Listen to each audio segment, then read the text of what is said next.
Profcast.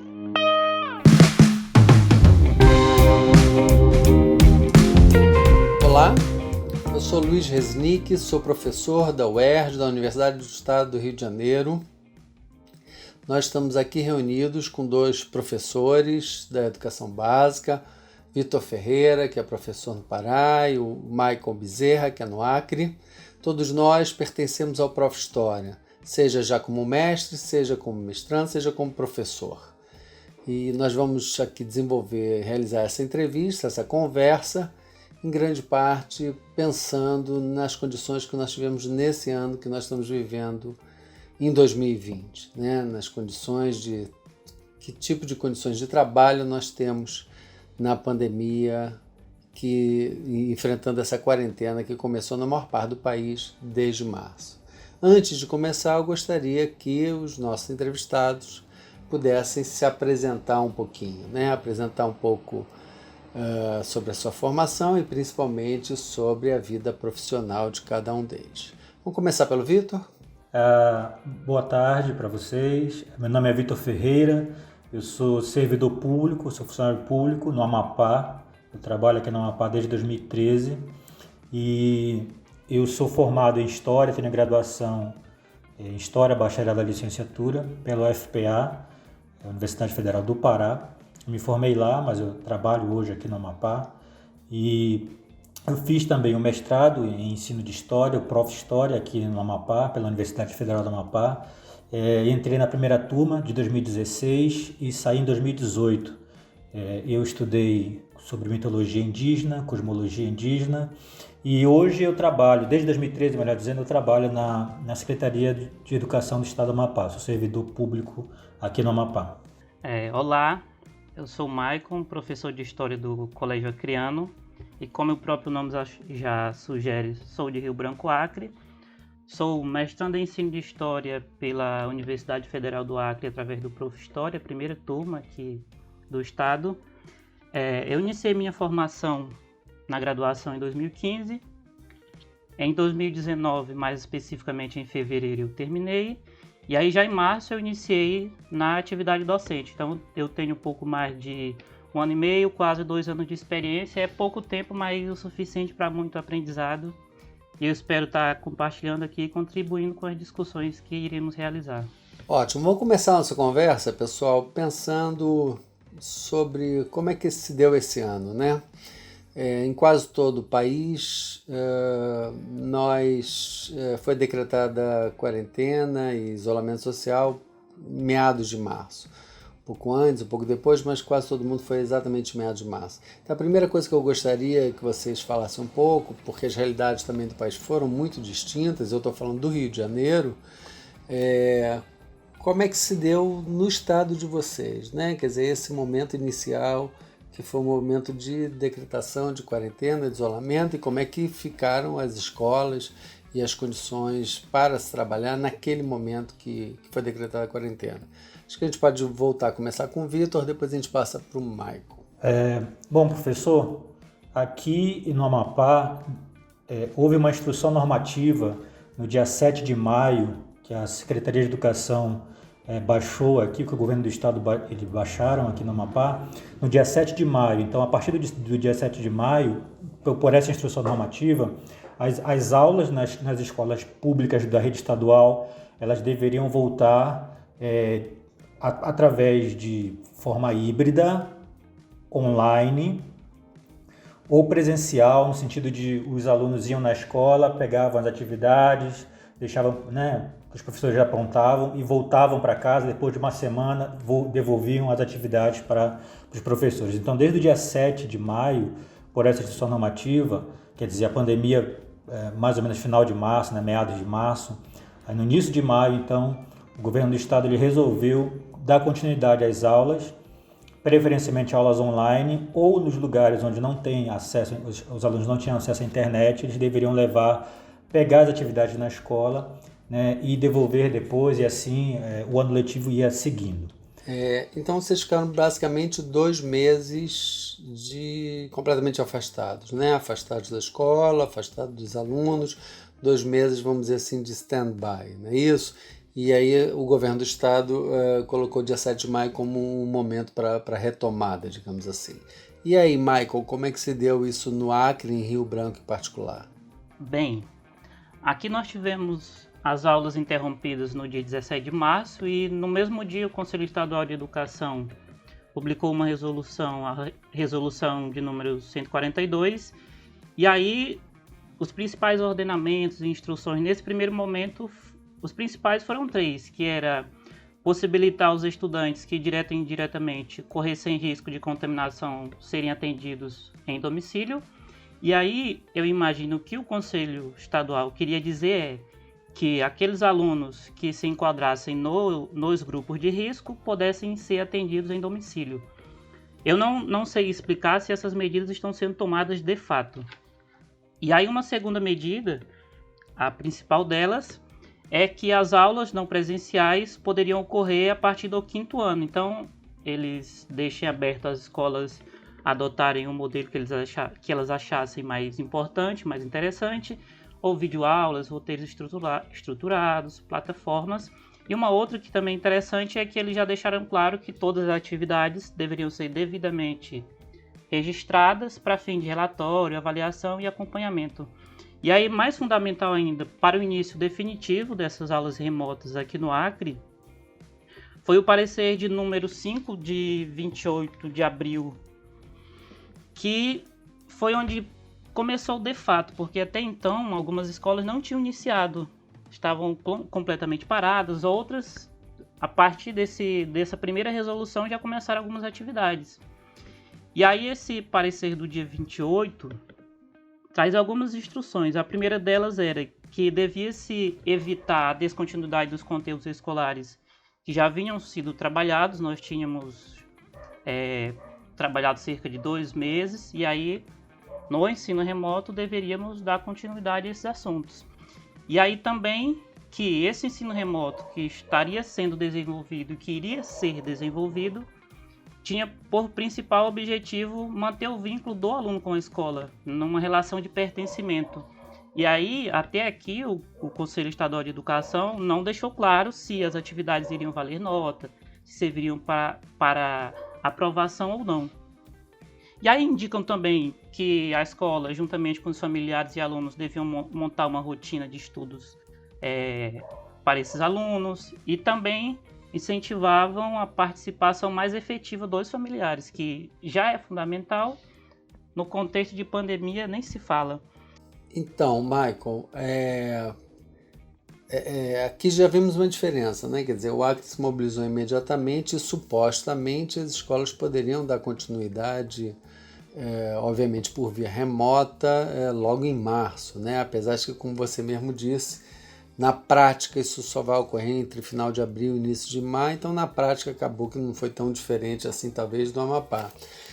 Eu queria entender, se essas são as normativas gerais, né? Como é que se deu isso efetivamente na vida de vocês, né? Tanto você, Maicon, que está trabalhando numa escola que é central, em Rio Branco, como o Vitor, que eu acho que nesse momento estava dando aula em escola particular, se não me engano. Quer dizer, como é que isso aconteceu na vida de vocês exatamente? Vamos agora inverter e a gente começa pelo Michael, depois a gente vai para o Vitor, ok?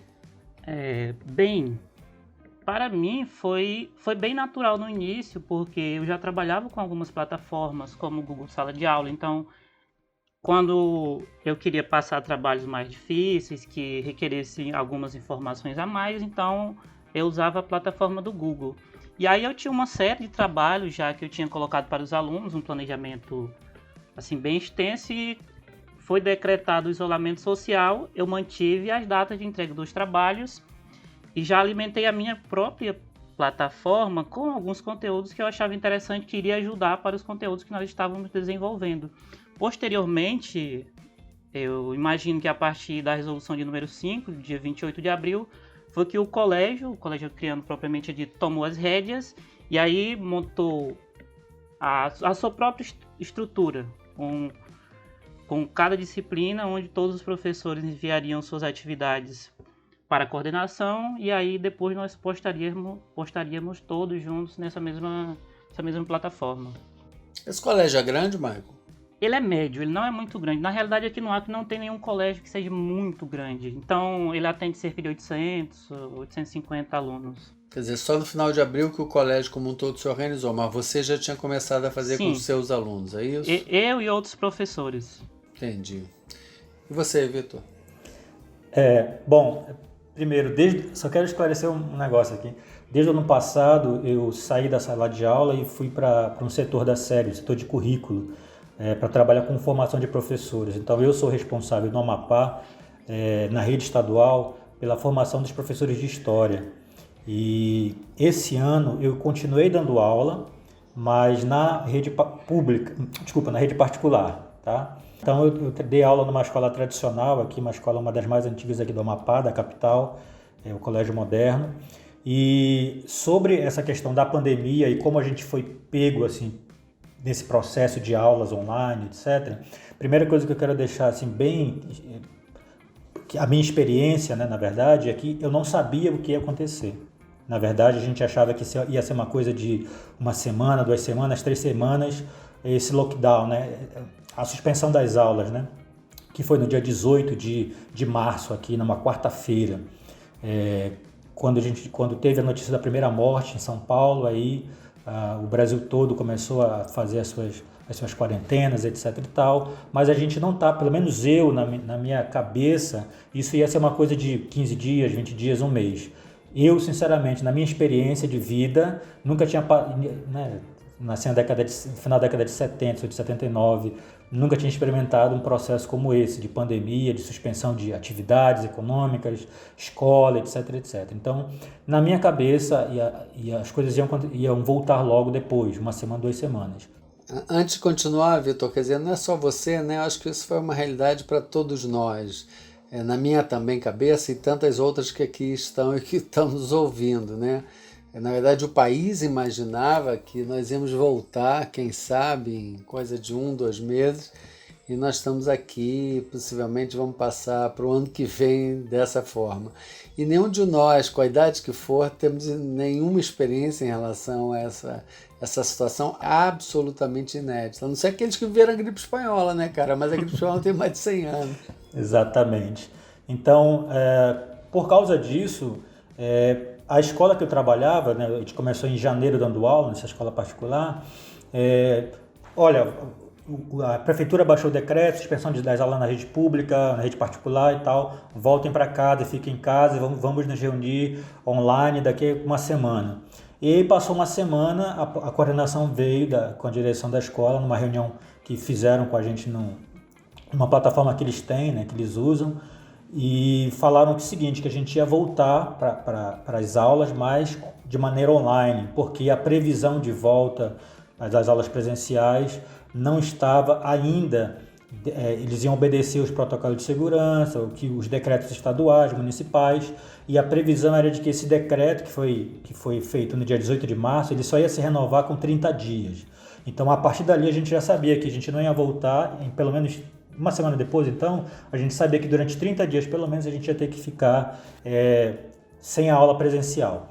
E a gente, então, começou a se organizar, a escola deu toda a estrutura no sentido de profissionais para orientar a gente, né? Como usar as plataformas digitais, como usar o sistema que eles têm para dar nota, etc e tal, que já era online.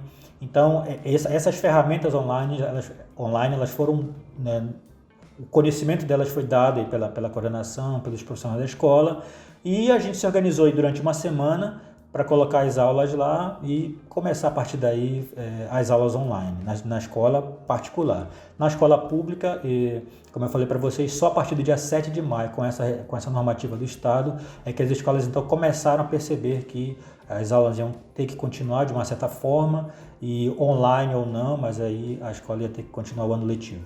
Mas no teu caso, Vitor, no Estado, você ajudou a organizar alguns materiais que são materiais específicos para esse período de pandemia. Conta um pouquinho disso para gente. Isso, exatamente. No final de maio, a nossa coordenadora da equipe de currículo da Secretaria de Educação, ela falou para a gente que a gente ia utilizar a TV Assembleia, que é um canal aberto que tem aqui em Macapá, da Assembleia Legislativa do Estado, e pela manhã e pela tarde, durante 2 semanas, a gente ia ter isso no final de maio, tá certo? A gente ia ter uma programação para os alunos das escolas públicas, né, voltado para os anos iniciais e anos finais, e ensino médio.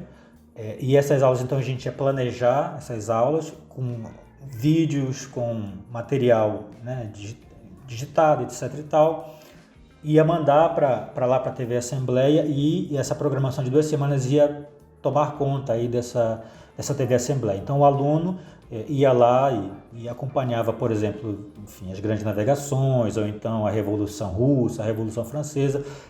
Foram tópicos que a gente foi organizando por ano, dos anos iniciais até os anos finais, de maneira cronológica, né, tal. E isso foi inserido na grade da TV Assembleia, que é uma TV, um canal aberto que a gente tem aqui no Amapá. Isso foi final de maio, início de junho. Mas alguém dava aula, então? Eram aulas gravadas? Não, a gente por exemplo, eu organizei as aulas de história, e o que é que eu fiz? A gente pegou alinhado a BNCC, porque aqui a gente está num negócio muito de tudo alinhado a BNCC e não sei o quê, porque é a questão oficial, né? A gente representa o governo do estado e assim. Então a gente pegou lá as unidades temáticas, no caso de história, os objetos de conhecimento, as habilidades, e em cima daquilo a gente selecionou vídeos de domínio público, né? A gente teve também um apoio do Instituto Reúna, que é um instituto de São Paulo, se eu não me engano, que deu material para a gente também, para a gente fazer uma análise, para a gente fazer uma espécie de crivo do que a gente poderia usar para a nossa realidade aqui no Amapá. Ou seja, a gente fez organizou vídeos, na verdade, não foram videoaulas, né? Aulas online, desculpa, foram videoaulas que a gente organizou a partir de coisas que já tinham na internet, domínio público, a gente colocou lá por componente curricular. E aí, em julho já, uma outra proposta que veio da Secretaria para a gente foi a gente fazer um currículo, né? Uma espécie de currículo flexível para esse contexto de pandemia. Então a gente pegou aí por ano também, no caso dos anos finais, a gente elegeu, né, algumas habilidades que a gente chamou de habilidades prioritárias da BNCC, para que fosse disponibilizado com sugestões pedagógicas que o professor pode utilizar ou não, isso está muito claro no caderno. Aí a gente colocou links com propostas de plano de aula sobre os assuntos, textos acadêmicos, artigos, etc., que o professor, se ele acessar, ele pode ter um subsídio aí para embasar a aula dele, para trabalhar aquele tema da história naquele determinado ano dos anos finais, dos anos iniciais. E isso a gente chamou de caderno prioritário, né? Tem todos os componentes também dos anos iniciais e anos finais, e eu fui o responsável pela criação do caderno de história, né? Que é uma espécie de currículo um pouco compacto de habilidades que devem ser trabalhadas com os alunos, que a gente considera habilidades prioritárias.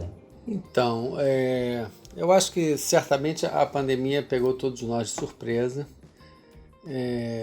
e uns, como você disse, Vitor, quer dizer, o Michael disse que ele já tinha muita habilidade, já trabalhava, inclusive, costume de trabalhar em plataformas online com seus alunos, e no caso do Vitor, exatamente o oposto disso, né? Quer dizer, vocês precisaram aprender um pouco como lidar com essas plataformas. Eu acho que foi um pouco isso, todos nós tivemos que lidar um pouco disso.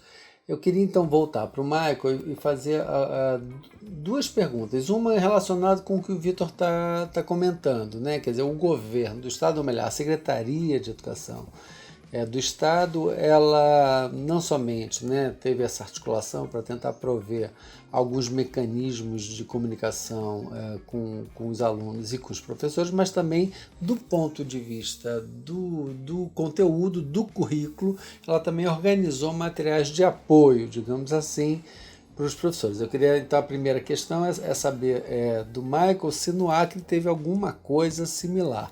Mas eu queria já emendar uma segunda pergunta, Michael. E os alunos, afinal, como é que foi a recepção deles a esse momento, né? Quer dizer, você mesmo disse, bom, já trabalhava em grande parte com as plataformas digitais com meus alunos, Mas nesse momento em que você não tinha uma interação presencial e que só tinha, então, nesse caso, o online, como é que se deu e como é que tem se dado, como é que está se dando, na verdade, essa sua interação com os seus alunos e como é que você vê isso na sua escola e no estado? Depois a gente volta para o Vitor para a mesma questão, né? Quer dizer, como é que os alunos estão se percebendo nisso tudo, né? Então, sobre a primeira questão, sobre as medidas tomadas pelo Estado do Acre, em especial pela Secretaria Estadual de Educação, a Secretaria Estadual de Educação, ela manteve o currículo normal, ela não proporcionou um currículo novo adaptado para o contexto da pandemia. E aí, um dos principais programas criado especificamente pela Secretaria Estadual de Educação foi o programa chamado Escola em Casa, que aí previa, e de fato veio a ocorrer e está ocorrendo, a transmissão de videoaulas e audioaulas. As videoaulas, elas são transmitidas pela TV Amazonsat, tem toda uma grade de horários e conteúdos dividido por série, então divulgado em mídias sociais, divulgados em jornais, e também as audioaulas realizadas pela rádio. E aí visa principalmente aquelas populações do campo que têm mais dificuldade de acesso à TV. E aí essa iniciativa ela começou no dia 22 de junho e procurava principalmente sanar uma dificuldade que o ensino remoto que estava sendo realizado até então pelos colégios estava conseguindo alcançar apenas 70% dos alunos. E aqui não é necessariamente a forma que os alunos estão estudando. Seria algo mais para complementar o que as escolas estavam fazendo. Entende? E aí essas aulas elas eram gravadas pela própria Secretaria Estadual de Educação, os professores que se disponibilizavam, gravavam as aulas e aí posteriormente eram disponibilizadas. E aí isso tudo foi embasado, o trabalho que nós estamos realizando aqui, por uma série de normativas e pareceres do Conselho Estadual de Educação, que foi criando os caminhos pela qual as escolas poderiam realizar esse trabalho. Michael, você mobiliza essas videoaulas com os seus alunos ou não? Ou isso não afeta os seus alunos especificamente? Não afeta especificamente. Eu vou falar do caso específico do Colégio Acreano. Como eu disse na minha fala anterior, no parecer de número 5 do dia 28 de abril, até então as escolas não tinham iniciado, assim, propriamente dito, este ensino remoto. Algumas sim, outras não. Então, no estado do Acre é algo muito diversificado. Cada escola trabalha de uma forma, utilizando essa ou aquela outra plataforma, redes sociais. E aí é muito diverso mesmo. No Colégio Acreano, desde o início, nós temos trabalhado de uma forma que é pela plataforma do Google. Nós fazemos um roteiro estruturado onde tem o tema, objetivos. E aí nós disponibilizamos textos, 2 ou 3, e aí propomos uma atividade. Fica a critério do professor a criatividade que ele quiser usar. E o último campo seria o item para um local após atividades, que aí o aluno poderia fazer vídeos, transmitir em redes sociais. Então, inicialmente, o Colégio Acreano começou e ainda está desta forma, só que outros colégios utilizam essencialmente o WhatsApp, que a maioria dos alunos eles não têm internet necessariamente, eles têm a internet para o WhatsApp. Então, para conseguir alcançar a maioria dos alunos, algumas escolas disponibilizam essas atividades a partir do WhatsApp. Então, para o professor, cria uma situação tão estranha. São trilhões de mensagens no WhatsApp, ele não pode excluir nenhuma, porque o trabalho está lá no WhatsApp. Outras escolas trabalham utilizando a plataforma do Google, o Google Sala de Aula ou o Google Meet. Outras trabalham só com as videoaulas pelo Google Meet, mas com alunos, com as turmas divididas, cada professor fica com 15 alunos. Então é algo bem diversificado que tem ocorrido aqui no Acre, que tanto ajuda quanto tem o seu ponto negativo, né? Mas no seu caso, você está falando que o seu colégio, de forma bastante organizada, trabalha com a plataforma do Google, né? O Classroom, o Google Meet, etc. Mas ao mesmo tempo você disse assim, bom, mas uma boa parte dos alunos em geral do Acre, eles têm acesso precário, limitado à internet. Os seus alunos todos conseguem acompanhar as atividades que vocês fazem pelo Google Meet? Quer dizer, o público, na verdade, os alunos dessa escola, de alguma forma, eles têm mais acesso à internet que de outras escolas, exatamente talvez por ser uma escola central? Bem, não, nem todos têm acesso. Aí é que mora o problema, na minha perspectiva, na educação remota. Alguns resolveram nem participar. Então, mesmo tendo internet, alguns bons alunos, ótimos alunos, disseram, eu não quero participar porque assim eu não aprendo. E aí, só para ter uma ideia, o diretor do colégio, recentemente ele trouxe uma análise de como que está ocorrendo todos os dados. E aí é bem interessante e revelador. O colégio Acreano é um colégio central, mas ele pega alunos de toda a cidade. Mas nós não podemos dizer que é um colégio de comunidade carente, que tem aqueles alunos que vão para a escola, às vezes para merendar, às vezes para comer. A maioria tem uma família bem estruturada, consegue se manter tranquilamente. Mas cerca de 19% dos alunos do colégio não estão tendo contato nenhum. E aí, tanto porque não têm acesso, quanto porque não querem, que é a questão da mobilização. Outros 19% frequentam esporadicamente as atividades que nós temos disponibilizado. E aí, só uma correção, no Colégio Acreano, nós não fazemos videoaula pelo Meet. Nós lançamos o roteiro estruturado a partir da plataforma do Google, que é o Google Sala de Aula. E aí, dá para se imaginar que, se o Colégio Acreano é assim, que é um colégio considerado tradicional, um colégio central, que pega muitos alunos de classe média ou classe média baixa, está assim, outras escolas mais periféricas, podemos dizer assim, a situação é bem mais complicada. E não necessariamente, eu friso, por questões de acesso, mas por não gostar, por não preferir essa modalidade de ensino. Alguns preferiram simplesmente, eu vou reprovar e vou estudar só na educação presencial. E no teu caso, Vitor, como as coisas se deram e na verdade, no teu caso e no caso do Amapá, né? Você disse até que tem colégios que trabalham com online, tem colégios que estão trabalhando no híbrido, né? Fala um pouquinho melhor sobre isso. Quer dizer, essa percepção de como é que os alunos efetivamente estão participando disso, estão apreendendo isso. A minha experiência na escola particular, ela é interessante porque, como eu dou formação para os professores de história também, inclusive a gente está com formação desde semana passada, vai ter formação amanhã, e a gente está estudando o currículo prioritário mapaense, etc.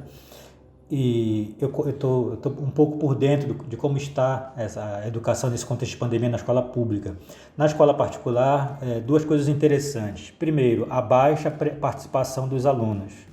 Mesmo, é uma escola tradicional aqui, uma escola de elite, mensalidades caras, etc. Todo mundo, com toda certeza, tem internet em casa, tem dispositivos, computador, celular, etc. e tal. Mas mesmo assim, o que eu percebi na minha experiência na escola particular com as aulas online é a baixa participação dos alunos. Aqui no Amapá, nessa escola que eu trabalhei, no Colégio Moderno. Você tem aí 40%, no máximo 50% dos alunos da turma participando das aulas toda semana, no caso, quando eu entrava para dar aula. Isso é uma coisa muito interessante. Ou seja, o problema é a falta de tecnologia, é a falta de estrutura. Nesse caso da escola particular, na minha experiência, não. Todos aí provavelmente têm internet, todos têm dispositivos, computador, celular, etc. e tal, mas a baixa presença, a baixa frequência dos alunos é muito comum, né? Toda semana a gente tinha que ficar recebendo atividade de alunos que porque eu estou lá na fazenda do meu pai, lá não tem internet, porque pandemia, então vou me isolar, né? E aí as famílias então vão para o interior, somem da cidade, vão ficar lá porque conseguem, porque podem, tem estrutura para isso. E aí a coordenação falava, professor, o fulano tem 3 semanas que não vem, mas ele mandou esses trabalhos, receba aí. Mandava para o WhatsApp, mandava para o e-mail, e a gente tinha que corrigir. Por quê? O que aconteceu? Não, porque ele está na fazenda não sei aonde, lá, e não tem internet para lá. E outros alunos porque não participavam mesmo, não tinham interesse nenhum em participar das aulas online, porque disseram que eram chatas, aquela coisa toda, cansativa, etc. e tal. Cansativo até concordo que seja realmente. Então, e na escola pública? Na escola pública aqui nós temos uma deficiência muito grande, não só aqui, eu acho que no Brasil todo, mas aqui onde a pobreza, na questão de IDH, etc e tal, no nível nacional, é muito pior. Quer dizer, você tem a região metropolitana, Macapá e Santana, que são duas cidades aqui centrais, né? Que é a capital, Macapá e Santana, que faz parte da região metropolitana, que talvez aí você tenha, né, enfim, sinal de internet, torres, etc e tal. Você saiu daqui com 100 quilômetros daqui, você vai ter Porto Grande, Ferreira Gomes, são outras cidades já da área, né, que não são na zona urbana aqui da metropolitana, você já tem uma dificuldade com a internet. Tem muitas regiões aqui que sempre tem aulas no módulo, regiões rurais, aula no sistema modular. Esses aí que não tem internet mesmo, né? Quer dizer, muito complicado. Como é que os professores estão fazendo? Que eu perguntei para eles, né, no curso. Eles falaram, professor, o grande desafio é a aula online. Não tem como a gente ter aula online porque o nosso aluno ele não tem sinal de internet, porque é a zona rural, né? Você tem uma maioria que mora aqui, né, na região de Macapá, Santana, mas você tem uma grande parcela também de alunos que não moram aqui, que não tem internet.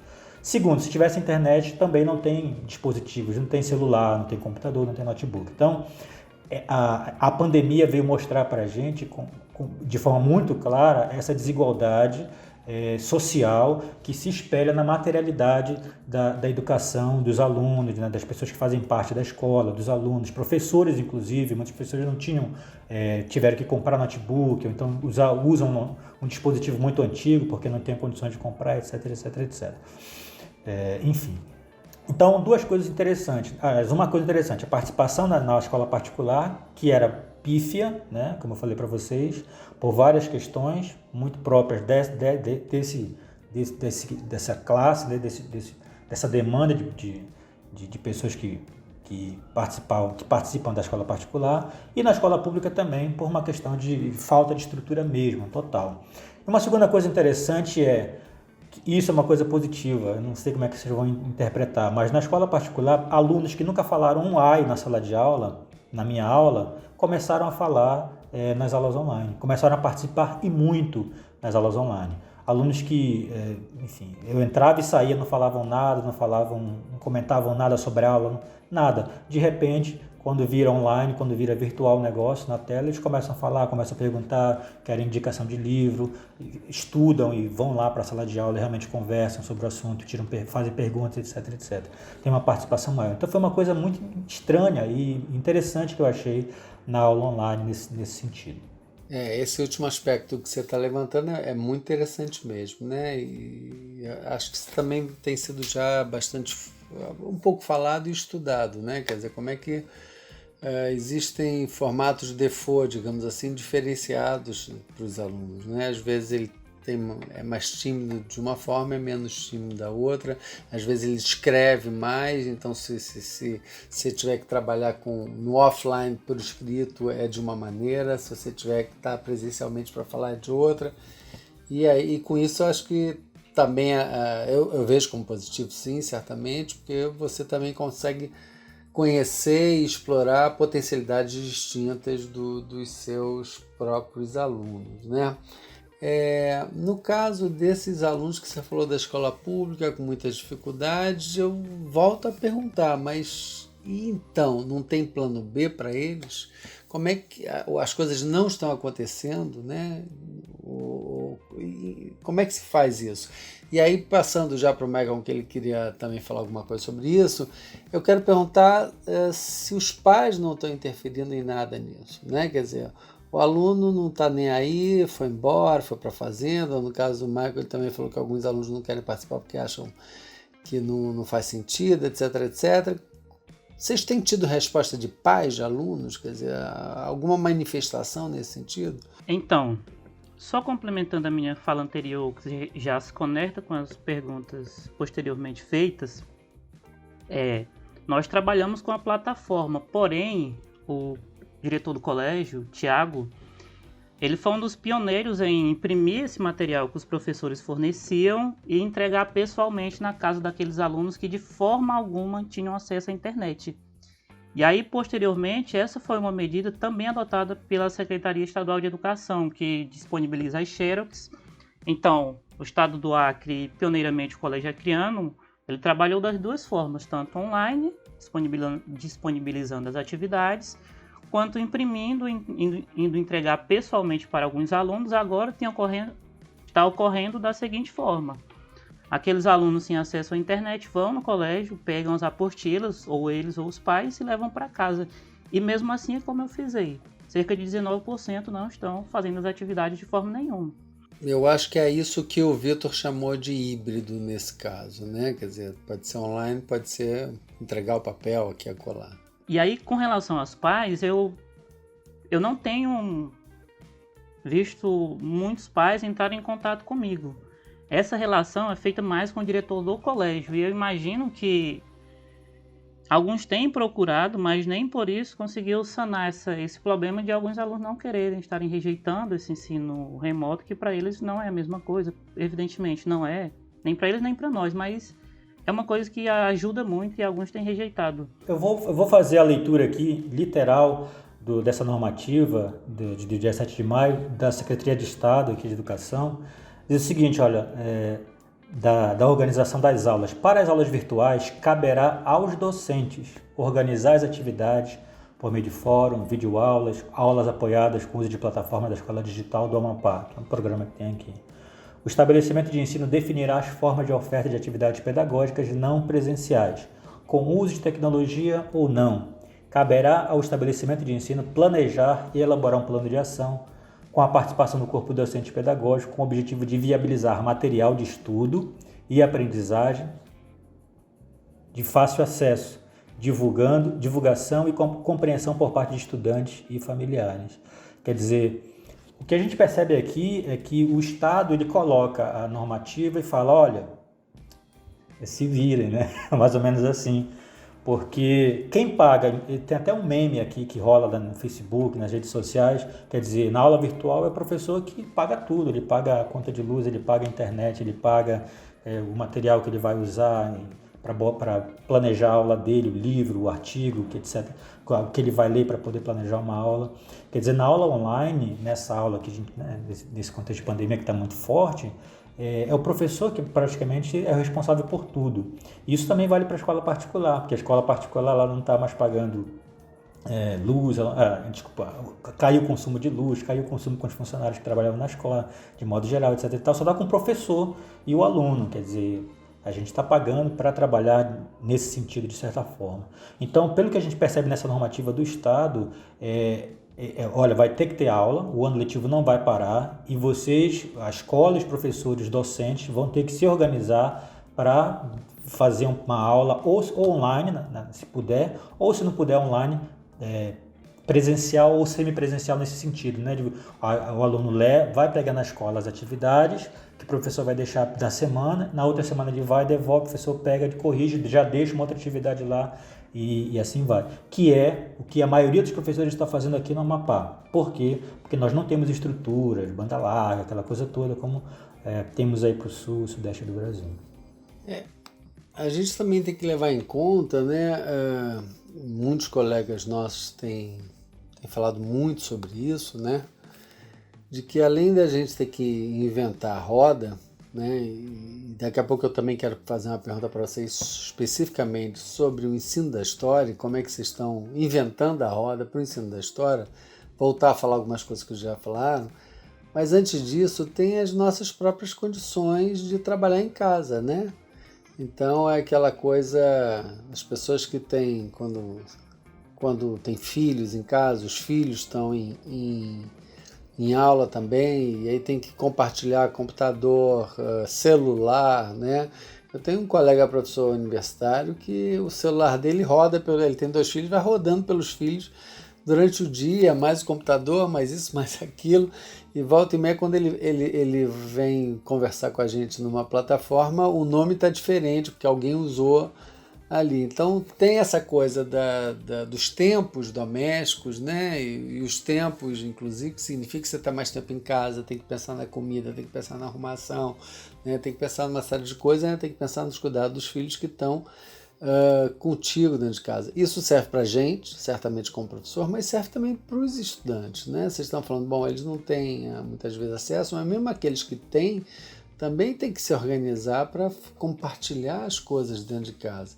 Então a pergunta que eu queria fazer antes de ir para outra é um pouco sobre isso, né? Quer dizer, vocês dois e os colegas, ou como vocês viram os colegas de vocês nas suas escolas, na Secretaria de Estado, as condições psicológicas, né, para conseguir dar aula nesse período. Eu acho até que depois de 6, 7 meses a gente está começando a tentar normalizar algo que nem é normalizável, eu diria, mas a gente está um pouquinho mais acostumado, né? Mas eu creio que até julho, agosto, isso foi muito, muito difícil, muito penoso. Eu queria que vocês falassem um pouco sobre isso, fora as condições sanitárias, né? Quer dizer, muitos alunos nossos, muitos colegas nossos sofreram efetivamente, ficaram doentes efetivamente, né? Ficaram hospitalizados, né? Então eu queria que vocês falassem um pouco do impacto dessas coisas na vida de vocês e nas condições de trabalho de vocês nesse momento.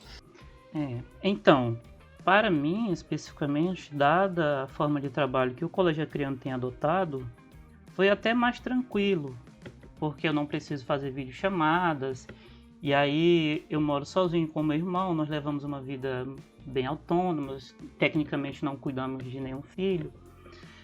Mas é muito difícil para mim organizar minha rotina, porque antes era tudo cronometrado. Tá hora eu tenho que estar na UFAC, tá hora no colégio, enfim, tudo bem delimitado. Agora não tem hora para dormir, consequentemente não tem hora para acordar. Então, isso é uma coisa que tem me atrapalhado muito. E isso levando em consideração o volume de trabalho que nós temos para corrigir diariamente. Se antes o professor passava um trabalho, 2, 3 por bimestre que ele levava para casa e tinha aquele trabalho minucioso de fazer aquela correção pontuando parágrafo a parágrafo, o erro, o acerto daquele aluno, agora ele tem semanalmente essa carga de trabalho que antes ele tinha quase bimestralmente. Então esse é um primeiro ponto.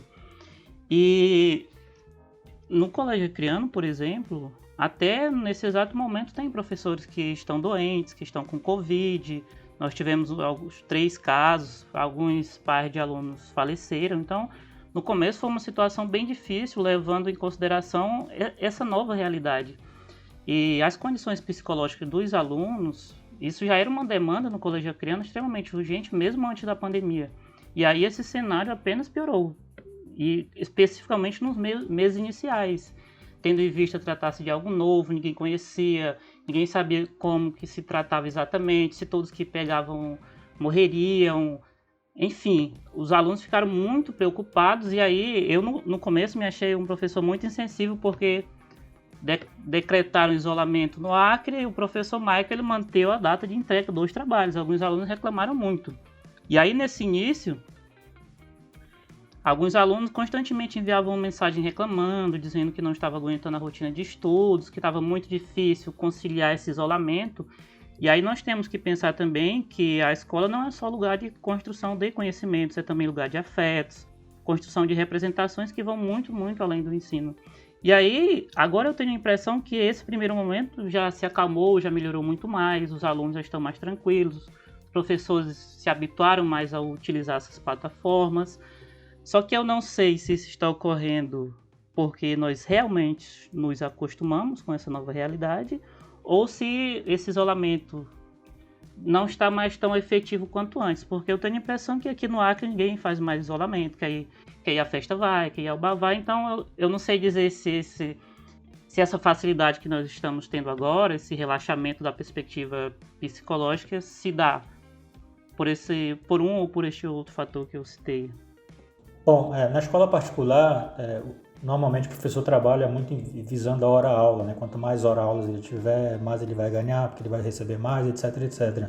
E não foi diferente no meu caso. Então eu dava aula de manhã, todos os horários. À tarde eu tinha que ir deveria estar na SED para trabalhar, etc. Então de manhã estava na escola particular, de tarde na SED. Quando veio a pandemia, a SED parou com as atividades. A Secretaria de Estado de Educação parou com as atividades, mas as escolas particulares não, por causa da aula online. E eu vou ser muito sincero, eu não tive problema nenhum com isso. Eu, particularmente, não tive problema nenhum com isso. Eu tenho minha esposa, só eu e ela aqui no apartamento, e Acordava de manhã, não tinha que ir para a escola, porque daqui para lá sei lá, 30 minutos de carro, então eu já não tinha que enfrentar o trânsito de manhã cedo aqui, porque tem que pegar a rodovia, etc e tal. Só acordava, ligava meu computador, a turma estava organizada, não organizei nada, toda a estrutura, toda a coordenação da escola trabalhou para colocar as turmas, colocar os alunos, etc e tal. Então, dava minha aula, ligava a minha câmera, etc e tal, e dava minha aula. Então, eu não tive dificuldade nenhuma em relação a essa questão do volume de trabalho, porque eu já tinha esse volume de trabalho e isso, obviamente, é porque quanto mais trabalho, mais dinheiro, etc e tal. Agora, com o decorrer das aulas da pandemia, começou a haver uma cobrança da direção da escola, em cima da coordenação e, obviamente, em cima dos professores, para que as aulas fossem mais atrativas para os alunos, né? Porque provavelmente chegou no nível de que, tá chato já, né? Ficar toda hora vendo o professor falando. Então a escola disponibilizou 2 profissionais lá de dentro, professores, né, que trabalhavam com robótica, com não sei o que, com tecnologia da informação, para dar cursos para a gente de ferramentas que a gente podia utilizar, aplicativos, etc, que a gente podia colocar nessas aulas online. E aí sim eu senti muita dificuldade, porque, enfim, para alguém que vem da área de humanas, que não é muito ligado com esse cara de aplicativo, e faz aquilo outro, Excel, não sei o que, e baixa isso, cria aquilo outro, eu senti dificuldade nesse sentido. Eu continuei com as minhas aulas normais, com o meu PowerPoint, tudo planejado, mas, enfim, uma aula muito mais conservadora nesse sentido, muito mais tradicional. E a maioria dos professores que tentaram acompanhar essa vontade da direção da coordenação para que tornasse a aula mais atrativa, eu acho que não conseguiram, porque pelo que eu percebi, a aula de todos continuou do mesmo jeito também, por causa dessa dificuldade, dessas ferramentas do mundo da tecnologia, aplicativos, etc e tal, para tornar essa aula mais atrativa. Então, essa pressão psicológica eu senti no final do semestre, por causa, eu acho, dessa reclamação dos alunos de que a aula só olhando para a tela, só olhando para o professor que entra e depois entra outro professor na mesma tela. Acho que isso já cansou um pouco os alunos e houve essa reclamação. Mas, Vitor, e daqui a pouco eu volto para o Michael para ele também falar exatamente sobre isso, né? Pelo que você está me dizendo, então, as suas aulas online, e talvez a de muitos que você conheça, conforme a sua apreensão, elas basicamente estão muito parecidas com o que você fazia no presencial, né? Com a diferença que agora é por uma outra plataforma, digamos assim, né? Você fazia de repente um PowerPoint no presencial, etc.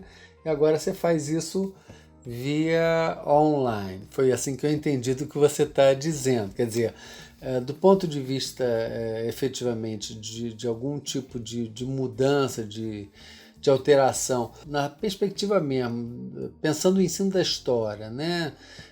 Nesse particular, pelo que você está dizendo, pouco se alterou. Mas ao mesmo tempo, e essa pergunta eu vou fazer para o Michael também, tá? Mas ao mesmo tempo, você disse que no trabalho lá na secretaria, voltando à sua fala anterior, no trabalho na Secretaria de Educação, vocês organizaram materiais inéditos, né?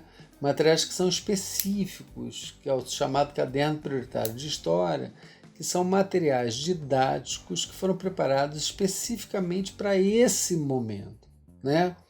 E pelo que eu estou entendendo, tem uma novidade aí, tem uma proposta diferenciada, que você chamou de um pequeno resumo, mas certamente ele é diferenciado até porque a forma como você vai atingir seu aluno é diferente, né? Pelo vídeo, pela internet, sei lá o que vocês exatamente fizeram. Me fala um pouquinho mais sobre isso que eu acabei de falar. Tem 2 coisas. Eu dava aula para o ensino médio, só tentando me fazer entender. Eu dava aula para o ensino médio e no ensino médio, por conta da pegada da escola, de ser uma escola tradicional, que prepara para o vestibular, existe uma briga aqui por quantos alunos entram na universidade, etc e tal. O direcionamento é mais aula expositiva, né, da escola, é uma cobrança dos próprios alunos e também da coordenação. Então a aula expositiva é o início, meio e fim dessas aulas no ensino médio, principalmente para o 3º ano, onde eu dava aula, do 3ª série, né, agora, onde eu dava aula. Eu dava aula também para o ensino fundamental, os anos finais. Nesse caso, e agora vou dar exemplo claro, mudou muito na aula online. Por exemplo, eu vou trabalhar um tema Revolução Industrial com os meus alunos. e eu quero trabalhar numa metodologia conhecida como rotação por estação, por exemplo, onde a gente organiza os alunos em grupo, né? 4 estações na sala, por exemplo, e aí tem a primeira estação com algumas questões, um texto historiográfico, etc. Tal, uma outra estação com imagem, outra estação com texto jornalístico, etc. E aí a gente faz aquela metodologia chamada rotação por estação. Como é que eu vou fazer isso na aula online? Com salas, dividir os alunos em salas, dá para fazer isso. Mas é isso que eu estou falando, são essas ferramentas que eles ensinam, que tem que ter domínio, que tem que saber fazer. Quer dizer, bom, agora eu começo a aula, faço uma exposição de 10 minutos e agora vocês vão fazer a rotação das estações, vamos dividir por grupos, em cada sala vai ter uma, né? Em cada sala vai ter seria uma estação, e aí tem que criar sala virtual, é todo um processo que para mim já fica um pouco mais complicado nesse sentido. Eu acho que só fazendo entender um pouquinho aí a questão da metodologia, né? A questão metodológica, que não é só a aula expositiva, era, e reconheço isso no ensino médio, mas no fundamental, os anos finais, a gente tem mais um pouco de liberdade para trabalhar com essas metodologias, para que a aprendizagem seja significativa, né? Como nós gostamos de dizer. E em relação ao caderno prioritário, como é que você vê isso enquanto inovação? No caderno prioritário, eu não acho que seja uma inovação, porque a gente fez ele alinhado à BNCC e ao RCA. A BNCC foi aprovada em 2017 e o RCA, que é o Referencial Curricular Mapaense, é o nosso documento curricular que foi aprovado ano passado, em 2019, e que está alinhado à BNCC. Né? Então, o que é o currículo prioritário mapaense? São as habilidades que estão na BNCC e no RCA, vamos dizer assim, são 19 habilidades da BNCC para o 6º ano, mais 3 habilidades regionais do RCA. São aí 22 habilidades, né? Para o 6º ano. Dessas 22, eu peguei 5 habilidades que nós consideramos prioritária, tá certo?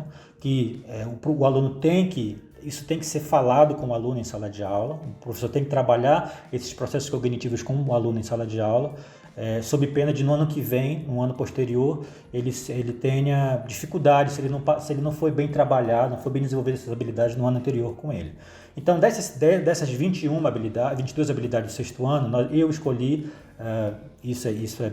não foi uma escolha minha, a gente teve um apoio também do Instituto Reúna, que sempre está com a gente, é uma parceria que eles têm com o governo do Estado. A gente então chegou à conclusão de que 5 ou 6 habilidades no máximo por ano nesse currículo prioritário, né, que é feito por bimestre, e ficou 2 ou 3 habilidades por bimestre. E lá nessas habilidades, a única inovação que tem é uma sugestão pedagógica. E nessa sugestão pedagógica, o professor vai para um link, a gente coloca o link lá, que leva ele para um ambiente onde ele pode ter material para ler sobre aquele assunto. Por exemplo, a história, identificar os povos indígenas no Amapá, por exemplo, é uma habilidade que nós temos aqui no nosso documento curricular. Ora, onde é que tem material sobre isso? Né? Alguém já escreveu algum assunto? Qual é a história que é feita aqui na Universidade Federal do Amapá? Os historiadores estão pesquisando sobre isso, escreveram alguma coisa, a antropologia escreveu sobre isso? Aí, essa pesquisa a gente gente coloca os textos lá, os e-books, etc. e tal, para que o professor tenha acesso a essa documentação para embasar o seu plano de aula, para que ele esteja de acordo com aquilo que está sendo falado, né? Que o discurso não seja muito diferente do que está sendo feito na universidade.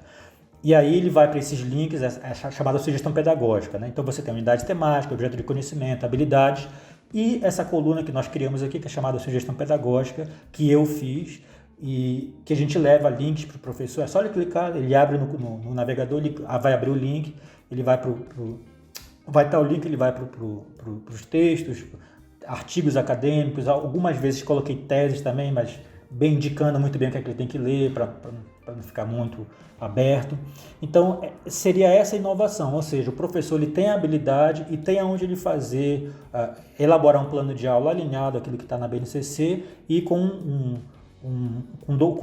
conteúdos que estão lá, até artigos acadêmicos, e-books sobre o tema, etc, etc. Digamos que vocês produziram materiais, né? Produziram Sim. materiais durante a pandemia, que talvez até pudessem ser produzidos em qualquer outro momento, mas vocês quase que foram obrigados a produzir isso para poder ajudar, auxiliar os professores a lidar com esse momento. E aí, professor, muitos professores isso foi feito em julho, agosto, e foi lançado no final de agosto, nesse caderno currículo prioritário. E agora a gente está tendo formação com os professores de história da rede estadual para dizer o que é isso, para entender esse documento, né? E muitos falaram assim, poxa, mas por que só agora, no final do ano, você chega com esse negócio para a gente, né? Por bimestre. E aí a gente fala, olha, é um material de apoio. Né? Então você está no terceiro bimestre, vai lá no terceiro bimestre no caderno prioritário e vê lá o que é prioridade para que vocês falem com seu aluno em sala de aula. Além do que já está proposto no plano de aula, no plano de curso, no plano anual da escola, do componente curricular daquela escola. Então é só uma questão de ser mais um apoio para o professor. Eu penso que no ensino remoto não há nada, na minha perspectiva, claro, não é nada que eu possa dizer, nossa, isso é só do ensino remoto. E presencialmente nós não conseguiríamos reproduzir essa metodologia. Porque, veja bem, tudo que eu faço com o ensino remoto, ou até mesmo outros professores, as experiências que ele faz, nós poderíamos fazer também na aula presencial. Claro, desde que cada aluno tivesse seu celularzinho com internet. Eu já trabalhava muito dessa forma. Os livros didáticos, hoje, embora eu não costume usar livro didático, eu gosto de manter meus conteúdos de forma mais autônoma, ele já oferece muito esse intercâmbio entre o digital e o presencial. Geralmente as imagens têm QR Codes para os alunos lerem, e geralmente eu recorro a esse tipo de metodologia. Eu peço para os alunos pesquisarem na hora. O que a educação virtual tem nos oferecido de forma mais facilitada é a pesquisa, que o aluno já está lá com a internet aberta, ele vai lá pesquisa, o professor pesquisa, então a informação corre de certa forma mais rápida. Só que isso também poderia ocorrer na educação presencial, desde que os alunos tivessem acesso à internet. Algumas escolas realmente oferecem internet para os alunos ou para os professores. E aí, para mim, o grande legado que a educação remota vai deixar para os professores é esse melhor intercâmbio entre o que é desenvolvido presencialmente e o que pode ser desenvolvido de forma remota. E aí, para levar mesmo para casa. O ensino remoto, as habilidades que nós estamos adquirindo agora, eles podem nos servir muito no contexto em uma educação normal, educação presencial, sabe? Mas assim, uma metodologia de ensino de história que nós, professores, possamos usar só com o ensino remoto e não possamos reproduzir no ensino presencial, para mim não há. As mesmas estratégias que eu uso no ensino remoto, eu posso utilizar pessoalmente de forma melhor. Por que melhor pessoalmente? Pesquisas, trabalhos em grupo, tudo isso nós já fazemos nas aulas presenciais. Eu tenho uma visão um pouco mais negativa sobre o ensino remoto do que o Vitor Ferreira. Então, eu acho que não sei se eu respondi muito bem a pergunta. Sim, tá claro, mas tem uma pergunta que não quer calar, sabe, Michael? Eu vou fazer primeiro para você e depois para o Vitor. Afinal, nesse sentido, né, nesse momento que a gente está de isolamento, seja através de aulas online, offline, né, mas por via remota, seja pela forma de entregar o texto, depois devolver, etc. Vocês têm feito a avaliação dos alunos? Isso é, qual é a eficiência disso? Como é que vocês estão vendo efetivamente o aprendizado, né? Nós estamos falando de uma experiência, de uma tentativa de ensino, mas fundamentalmente não existe ensino sem aprendizado. Como vocês estão avaliando, né, o retorno desses estudantes, né, a partir do que vocês já conhecem, que são os seus estudantes? Como é que você está vendo isso, Michael? Vamos lá. Eu vou começar pelos dados oferecidos pelo Colégio Acreano, a qual citei anteriormente, que 19% desses alunos se fazem ausente, ou por não ter acesso à internet, ou por não preferir. A maioria deles, eu imagino, por não preferir esse modelo de ensino. Outros, 19% participam de forma esporádica e 62% realmente se fazem presentes e enviam todas as atividades. Desses que participam esporadicamente e desses que se fazem efetivamente presentes, não é de se esperar que todos adquirem as habilidades e competências que aquele conteúdo ou aquela disciplina previa. Então, a minha fala vai muito no sentido em que os resultados não estão necessariamente sendo bons. Isso não quer dizer que o professor não possa desempenhar um bom trabalho. Eu penso o seguinte, que não há necessariamente uma estratégia, um método específico que possamos dizer, nossa, dessa forma os alunos aprendem melhor. Não se trata disso. O grande problema, como evidenciado por algumas sugestões da Secretaria Estadual de Educação, tem sido a mobilização e incentivo dos alunos. Mesmo em situações normais, não é todo dia que nós, professores, damos uma boa aula. Conseguimos êxitos após muitos erros, observações sobre o perfil de cada turma, como esse ou aquele conteúdo pode ser melhor trabalhado, e tudo isso nós ainda podemos fazer na educação remota. Então, fazer uma estratégia interessante, isso tudo nós ainda podemos fazer.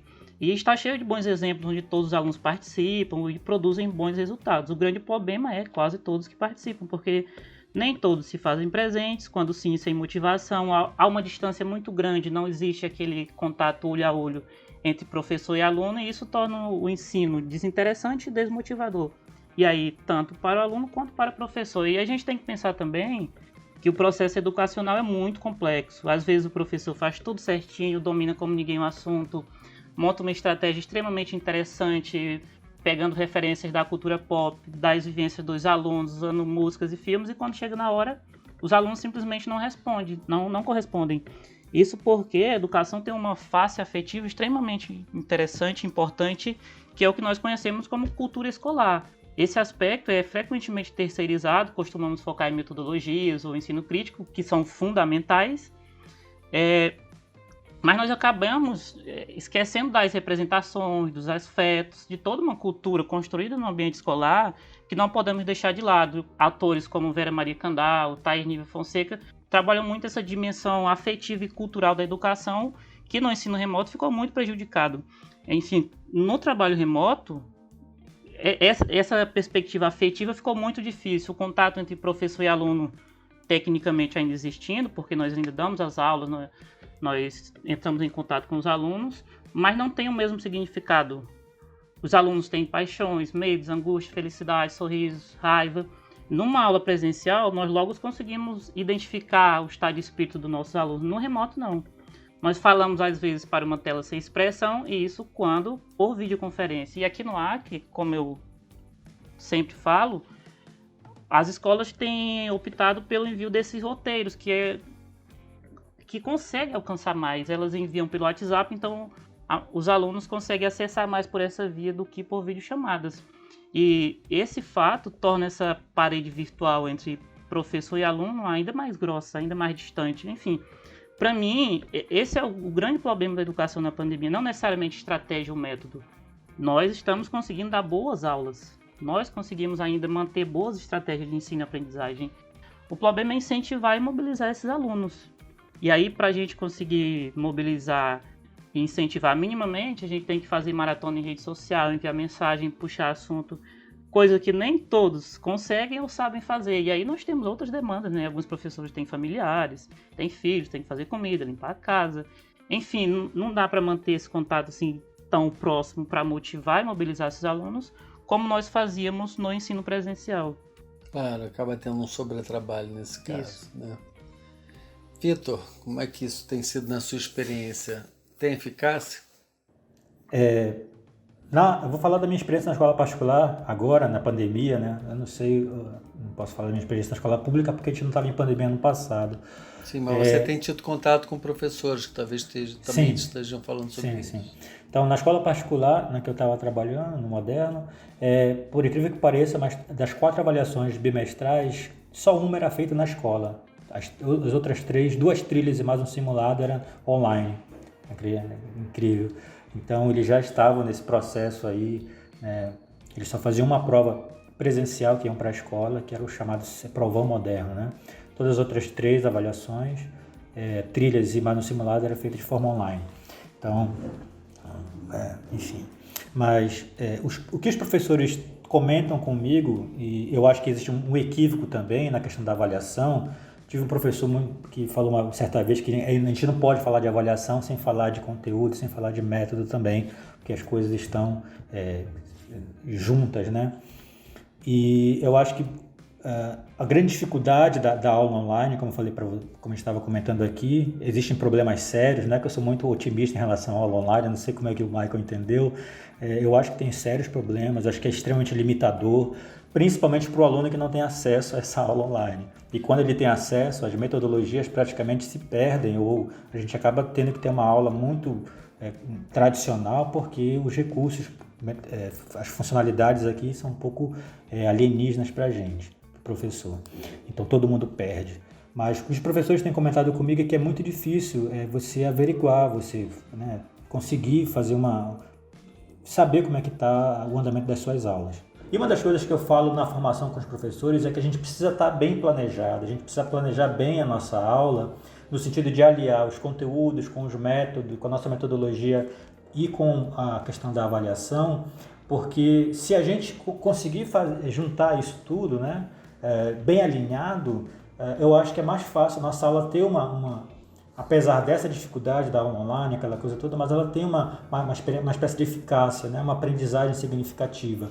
Planejamento, eu acho que isso é muito importante. É claro, como eu falei para vocês, e eu estava falando sobre a questão da percepção do Maicon, não é que eu sou otimista em relação à aula online, e todo mundo vai ser prejudicado com esse contexto de pandemia, com aula online, com aula híbrida, com aula semipresencial, porque nós já estávamos sendo prejudicados mesmo antes de pandemia. Eu estou falando da escola pública, tá certo? Que infelizmente tem vários problemas de estrutura, de formação de professores, de currículo. Quer dizer, nós já temos um problema muito sério. E a pandemia ela veio, parece que, potencializar tudo isso. Se a gente puder, com planejamento, a gente vai entrar em sala de aula para falar sobre o quê? O que é que eu vou querer que o meu aluno aprenda hoje, nessa aula de 50 minutos, de 100 minutos. Então, se a gente conseguir se organizar nesse sentido, eu acho que fica um pouco melhor para a gente, mais tarde, minimizar esses efeitos da pandemia, no caso dessas aulas online, ou semipresenciais, ou híbridas, etc. Vitor e depois Michael, existe perspectiva sobre a volta do presencial? Como é que estão as coisas no Amapá e no Acre em relação ao retorno presencial de professores e alunos? Aqui no Amapá, desde o dia 18 de março, a cada 30 dias, o Estado e a Prefeitura de Macapá, o Estado do Amapá e a Prefeitura de Macapá, eles renovam o decreto de quarentena, no caso, de suspensão das atividades.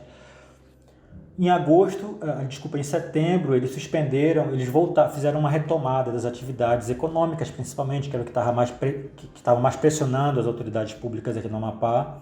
Então, comércio, bares, enfim, academias, começou a abrir. Em relação às escolas, ainda estão em suspensão, as aulas presenciais ainda estão em suspensão. Existe uma pressão do sindicato das escolas particulares aqui, que inclusive a diretora da escola que eu dava aula é a presidente do sindicato. Existe uma pressão para que tenha o retorno das aulas.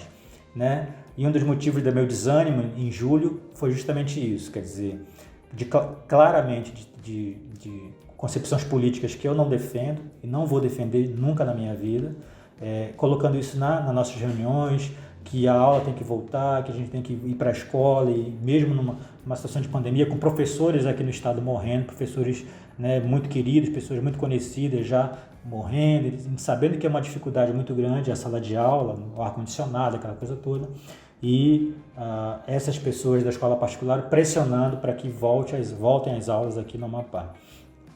Então, mas as aulas estão suspensas e não tem previsão de retorno para essas aulas, por decreto do governo do estado e também da prefeitura de Macapá. Não tem previsão.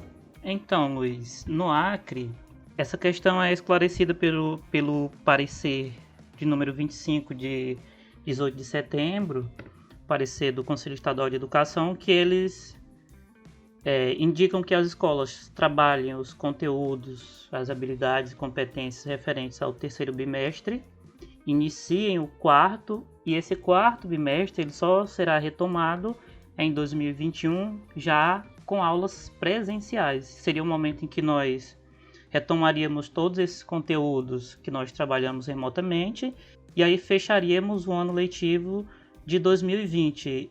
Então seria, a previsão, seria por volta de março. Só que assim, isso não é certo, eu penso que talvez isso não possa ocorrer, tendo em vista também a conjuntura internacional de segunda onda. E caso a situação se agrave, eu imagino que mesmo em 2021, março, por exemplo, nós não retomaríamos. E aí, claro, sempre vai depender da perspectiva das vacinas, só que também para o início do ano é muito difícil. Então é isso, a perspectiva é que em março tá tudo sendo organizado para isso, né? A Secretaria Estadual de Educação está se organizando, está montando a estrutura, está dialogando com gestores para que nesta data, em março, nós voltemos com a aula presencial. Interessante, né? Porque aqui mais para o sul, né, em São Paulo e também no Rio, a perspectiva é de volta, já está voltando na verdade, né? Ainda que escalonado, por anos diferenciados, mas já está começando a voltar. As particulares, certamente, aqui no Rio de Janeiro, mas mesmo o estado e município está começando a ter uma perspectiva de volta. Vou fazer uma última pergunta para vocês e depois deixar para vocês emendarem com aquilo que vocês quiserem falar no final. Minha última pergunta é sobre o futuro, né?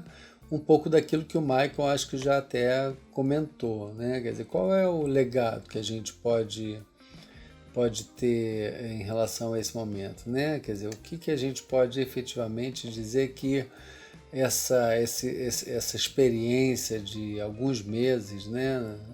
Nesse momento já completando 7 a 8 meses, alguns meses de experiência no ensino remoto, que ele vai efetivamente nos deixar para quando efetivamente a gente voltar para o ensino presencial, que é o nosso default, certamente, que é o que a gente quer, que volte para o presencial.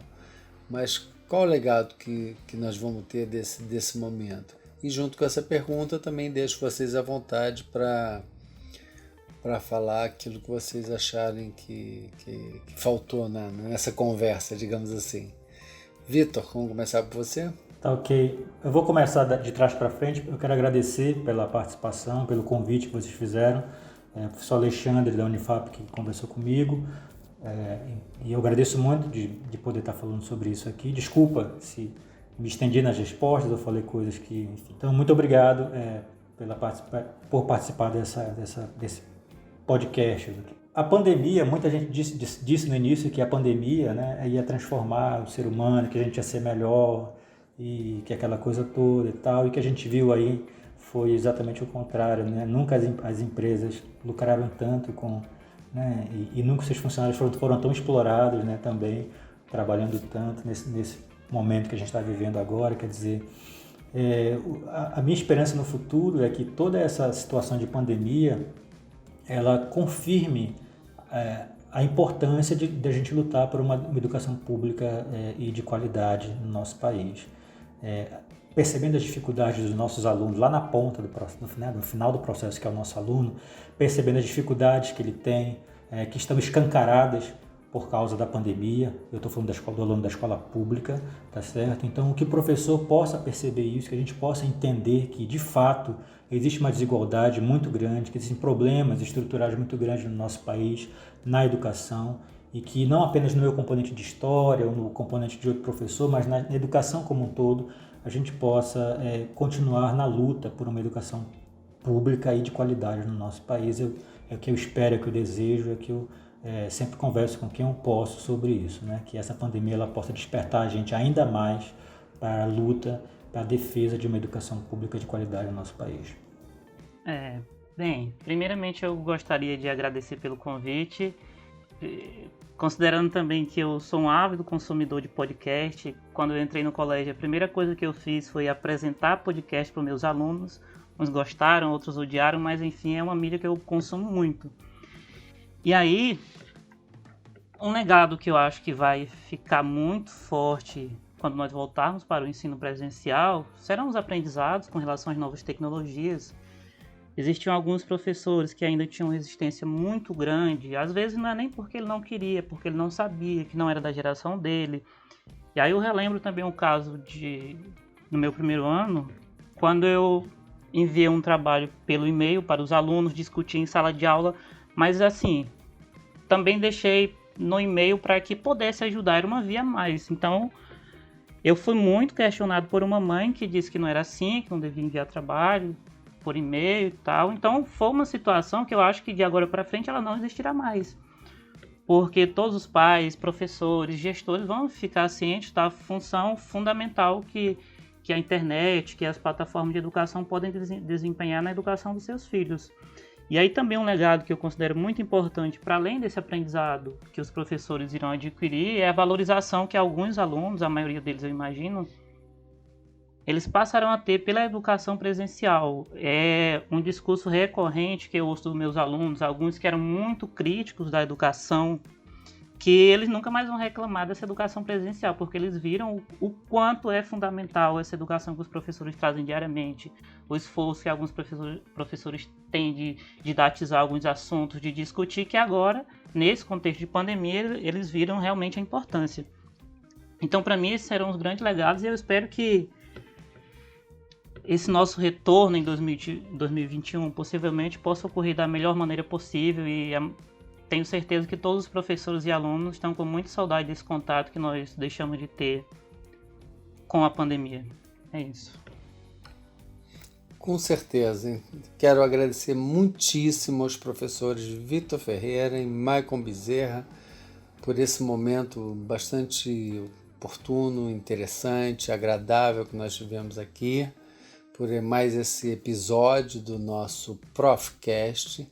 Quero agradecer também ao professor Rogério Rosa pela coordenação dessa série de episódios que nós estamos fazendo, e agradecer também bastante ao professor Guilherme Silva pelo apoio logístico, técnico e pela edição de todos esses episódios. Não deixem de seguir o Profcast nas redes sociais, no Twitter, no Instagram e no Facebook, Profcast HST. E qualquer coisa pode entrar em contato com a gente pelo e-mail contato.profcast, PROFCAST, contato.profcast@gmail.com. Foi um prazer estar com vocês todos aqui hoje.